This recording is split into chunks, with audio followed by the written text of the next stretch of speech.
ઘનશ્યામ મહારાજની જય, હરે કૃષ્ણ મહારાજની જય। શ્રીજી મહારાજ જેતલપુરથી ચાલ્યા તે વડતાલ પધાર્યા। ત્યાં ગામના માણસો હરિભક્તો બધાને ખબર પડીને એટલે સૌ સામા આવ્યા। વાજતે ગાજતે પ્રભુને ગામમાં તેડી ગયા। મહારાજ તો જોબન પગે નહીં ઉતર્યા। પછી આજુબાજુના ગામોમાં ખબર પડીને એટલે હરિભક્તો દર્શને આવ્યા। મહારાજે વાતો કરીને સર્વેને આનંદ પમાડ્યા। પછી શ્રીજી મહારાજ સંતો અને હરિભક્તો બધાએ ગોમતી પધાર્યા। ત્યાં બેઠક છે ને ત્યાં શ્રીજી મહારાજ બિરાજમાન થયા। મહારાજના મુખારવિંદની આગળ બ્રહ્મચારી, સાધુ, પાળા એ બધાએ બેઠા હતા। અને મોટા શહેરોના હરિભક્તો, પાટીદારો, સાહુકારો એ બધા સભામાં બેઠા। મહારાજ વાતો કરતા હતા તે એમ બોલ્યા કે આ સભા ભરાઈને બેઠી છે ને એમાં કોઈ સ્ત્રી આવે, પશુ આવે અથવા કોઈ નાગા કે ગાંડા જેવા માણસ આવે તો એની સામું જોવું નહીં, પણ નીચી દ્રષ્ટિ રાખીને બેસવું। એમ વાત કરતા હતા ત્યાં 10 નાગડા વૈરાગ્યોનું ટોળું આવ્યું।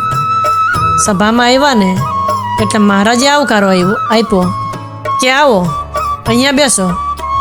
એટલે બધાય વૈરાગ્યો એક બાજુ બેઠા। પછી મહારાજને કે સ્વામિનારાયણ મહારાજ પાકા સીધા દે।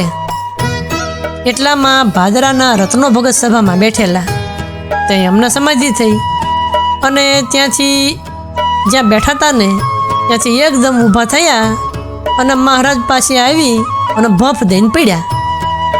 એ વખતે જોરાભાઈ પાટીદાર સભામાં બેઠેલા તે એની પાસે સૌ સાંભળે ને એમ મહારાજ વાતો કરવા માંડ્યા। મહારાજ કે જુઓ ને આવા સમાધિવાળા છે એને પણ સ્ત્રીઓની અષ્ટપ્રકારે ના કહેલી છે અને કાષ્ટાદિકની હોય, સ્ત્રીની પ્રતિમા હોય તો પણ એની સામું જોવું નહીં, એવી રીતે શાસ્ત્રમાં કહેલું છે। અને આ બાવાઓને તો નાગા ફરવું, ઢોલિયાના ગાડલામાં સૂવું, કેપ કરવા, સ્ત્રીઓ પાસે પગ દબાવરાવવા અને પાકા સીધા જમવા છે।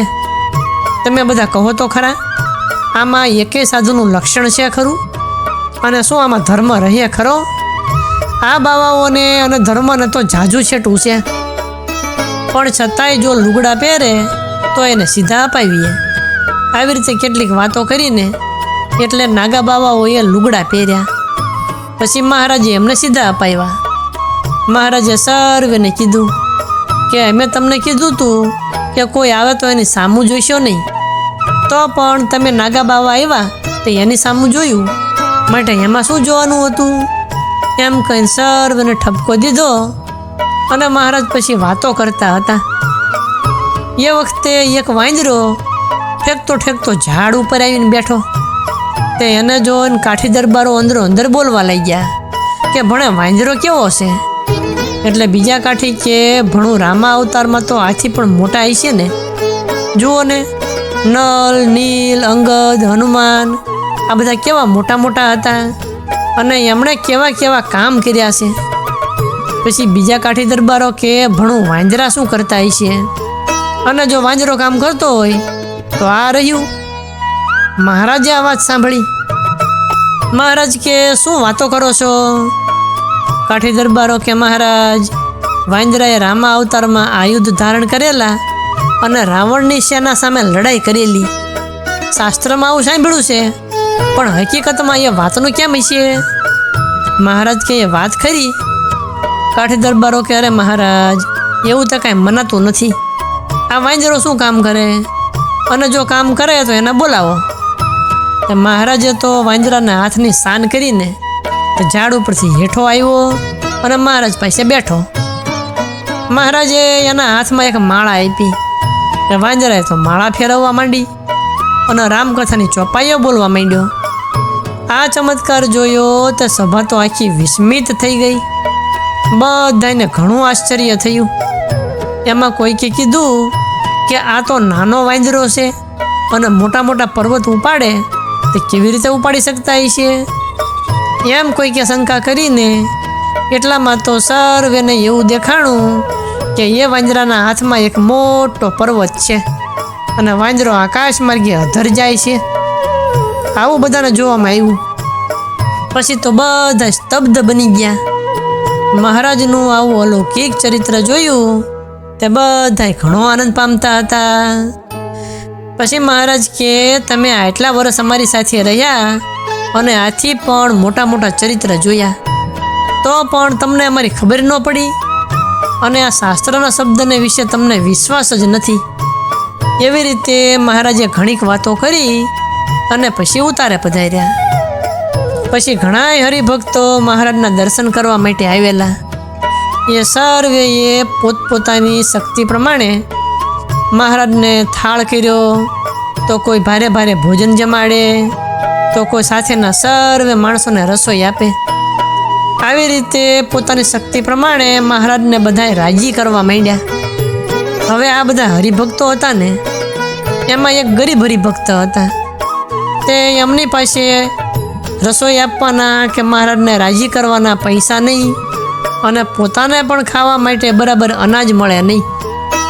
પછી એમને મહારાજને જમાડવાનો સંકલ્પ તો વારે વારે થાય, પણ બિચારો દુર્બળ અને ખર્ચ કરવાનું કાંઈ બને નહીં. પછી તો એ હરિભક્ત ઘણા દિલગીર રહ્યા કરે. એક વખત એક હરિભક્ત રસોઈ બનાવતો હતો. એમાં કોજરાના રોટલા અને મઠનું શાક. એ દુર્બળ હરિભક્ત આ પ્રમાણે રસોઈ બનાવે. પછી મહારાજે જાણ્યું કે આ ભગતને ભાવ તો બહુ સારો છે, પણ એની પાસે ખર્ચ કરવાની કાંઈ સત્તા નથી, માટે આપણે અહીંયા જઈએ. આવો વિચાર કરીને મહારાજ એના ઘરે પધાર્યા. મહારાજ ત્યાં પધાર્યા તે એ ભગત તો ઘણા જ વિસ્મિત થઈ ગયા.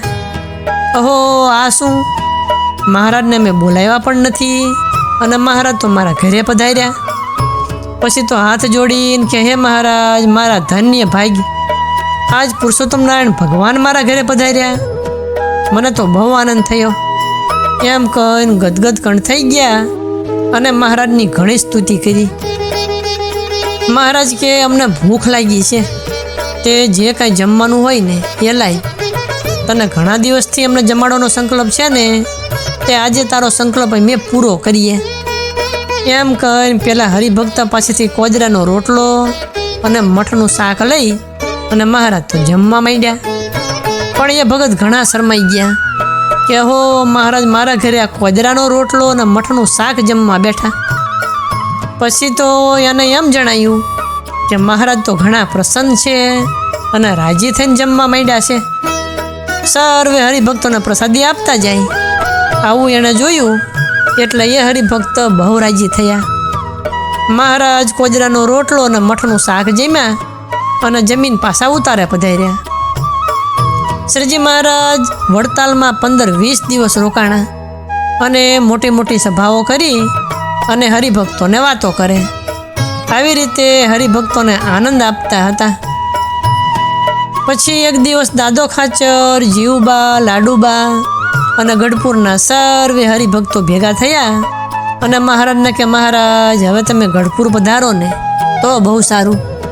તમે તો ગુજરાતમાં ઘણા દિવસ રહ્યા અને અમે પણ ઘર મૂક્યા ને એને ઘણા દિવસ થયા છે, માટે હવે તો ઘરે જઈએ ને તો સારું.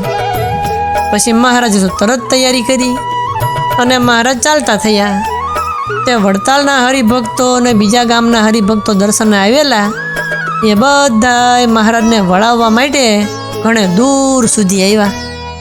મહારાજ પાછા વળવાનું કહે ને તોય પાછા વળે નહીં, એમ ઘણે છેટે સુધી આવ્યા. પછી મહારાજ તો ઊભા રહ્યા. સર્વેને પાછા વાળ્યા અને પછી મહારાજ ગઢપુર તરફ ચાલ્યા. તે રસ્તામાં મુકામ કરતાં કરતાં ગઢપુર આવ્યા. ગઢપુરના હરિભક્તો બધાય સામે આવ્યા અને વાજતે ગાજતે મહારાજને ગઢપુરમાં પધરાવ્યા. મહારાજ તો દરબારમાં પધાર્યા એટલે સર્વે ખૂબ જ આનંદ પામ્યા. મહારાજ વડતાલથી ગઢપુર પધાર્યા ને એ વાતને 2-4 દિવસ થયા. પછી એક દિવસ દાદા ખાચરના દરબારમાં ઉગમણા બારના ઓરડાની ઓસરીએ સવારના સમયે પ્રભુ પધાર્યા. ઢોલિયો ઢળાવીને ત્યાં વિરાજમાન થયા. એ વખતે સૌ હરિભક્તો, દાદો ખાચર, જીવુબા, લાડુબા એ સર્વે મહારાજ પાસે બેઠા હતા. પછી મહારાજ કે સોમલો ખાચર ક્યાં છે? જ્યાં હોય અહીંયાથી કોઈકને એમને કહો કે બોલાવી લાવે. પછી સોમલા ખાચરને બોલાવ્યા ને એટલે સર્વને ભેગા કરી અને મહારાજ કે અમે 300 રૂપિયા વડતાલથી લાવ્યા છીએ, એને ક્યાં સાચવશું?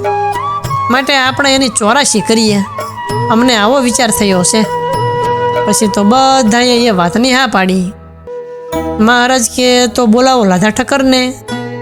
પછી લાધા ઠક્કરને બોલાવ્યા અને મહારાજ કે અમારી પાસે 300 રૂપિયા છે ને એને 84 કરવી છે, માટે 300 રૂપિયામાં બરાબર થઈ રહે એવી રીતે આપણે આયોજન કરો.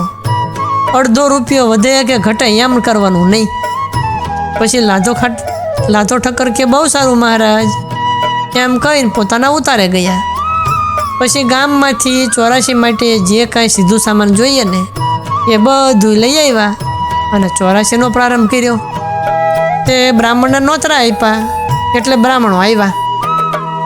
જેટલી જાતના બ્રાહ્મણો હતા એ સર્વેને મહારાજે નાત દીઠ નોખા સીધા અપાવ્યા અને પોતે પાસે ઊભા રહ્યા અને બ્રાહ્મણો બધા રસોઈ બનાવવા માંડ્યા. પછી મહારાજ મયારામ ભટ્ટને કે તમે બ્રાહ્મણોના ચોકામાં ખબર કાઢો અને કોઈને કાંઈ પણ જોઈતું હોય ને તો ખબર અંતર પૂછો. પછી મયારામ ભટ્ટ તો ચોકાની તપાસ કરવા ગયા. ત્યાં પહેલવેલો રાજગરનો ચોકો આવ્યો. મયારામ ભટ્ટે જઈને જોયું તો રાજગરોએ ચોરણા પહેરેલા, કેડિયા પહેરેલા અને માથે લુગડા બાંધેલા અને ચોફાળ ઓઢેલા અને પગમાં પગરખા પણ પહેરેલા. આવી રીતે બધું પહેરી અને રસોઈ બનાવતા જોયા. એટલે મયારામ ભટ્ટ તો મહારાજ પાસે આવ્યા. મહારાજને કે મહારાજ ગજબ થઈ ગયો. મહારાજ કે શું થયું? મયારામ ભટ્ટ કે અહીંયા એક બ્રાહ્મણનો ચોકો છે ને તે બ્રાહ્મણો અબોટિયા નથી પહેરતા અને ચોરણો, કેડિયા અને પગમાં પગરખા પહેરીને રાંધે છે. મહારાજ કે આ દેશમાં તો એવી જ ચાલ છે, પણ એ કોણ છે એ તમે જાણો છો? એ તો રાજગર એટલે રાજા નાગોર. રાજા મોટા એટલે એના ગોર પણ મોટા. જુઓ, એ વિના બીજા કોઈએ એ પ્રમાણે કર્યું છે ખરું? બીજા તો નાના બ્રાહ્મણ છે ને તે એ તો ધર્મ નિયમ પાળે અને આ રાજાના ગોર છે તે મોટાના ગોરને એમ જ હોય. મયારામ ભટ્ટ કે શું મહારાજ તમે પણ આવું બોલો છો? મહારાજ કે અમે શું કરીએ, તમે જાઓ ને એમને સમજાવો, જો તમારાથી સમજે તો સારું. પછી મયારામ ભટ્ટ તો પાછા રાજગરના ચોકામાં ગયા.